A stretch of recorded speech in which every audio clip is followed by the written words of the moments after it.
Thank you for listening to today's episode of Medical Device Global Market Access by Pure Global. Many manufacturers believe that securing FDA 510(k) clearance gives them a significant head start for obtaining a CE mark in Europe. While some documentation can be repurposed, the transition from the US system to the European Union's Medical Device Regulation, or MDR, is a complex process with significant gaps. It's crucial to understand that these two systems are built on fundamentally different philosophies. The FDA's 510(k) pathway focuses on demonstrating substantial equivalence to a legally marketed predicate device. In contrast, the EU MDR, which became fully applicable on May 26, 2021, requires manufacturers to prove their device's safety and performance on its own merits throughout its entire life cycle. Let's break down the major gaps. First is the Quality Management System, or QMS. While your 510(k) submission requires a QMS compliant with FDA's 21 CFR Part 820, the EU MDR mandates a QMS that meets the requirements of ISO 13485:2016, plus additional obligations detailed within the MDR itself.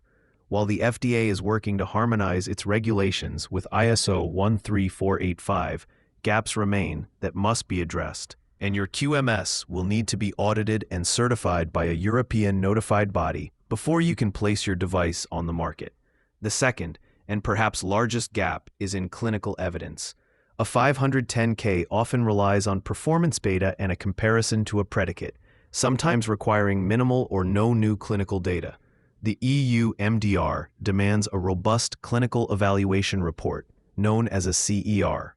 This report requires sufficient clinical data to justify your device's safety and performance claims. The data used for your 510(k) will likely be insufficient, and you will need to conduct a thorough literature review and possibly new clinical investigations to meet the European standard. This applies even for medium-risk devices. Third, the technical documentation requirements differ significantly. The design history file you prepared for the FDA is a good foundation, but the EU technical file is far more comprehensive. You must demonstrate compliance with the EU's General Safety and Performance Requirements, or GSPRs. This involves creating detailed documentation covering design, manufacturing, and a risk management file, fully compliant with ISO 14971. Finally, the post-market surveillance, or PMS, requirements under the MDR are much more demanding. The FDA system is largely reactive. The EU MDR requires a proactive and continuous PMS system. Manufacturers must create a PMS plan, actively collect data from the field, and for higher-risk devices, produce periodic safety update reports, or PSURs, to be reviewed by their notified body. For many devices, this also includes a post-market clinical follow-up, or PMCF plan, to continuously gather clinical data after the device is on the market.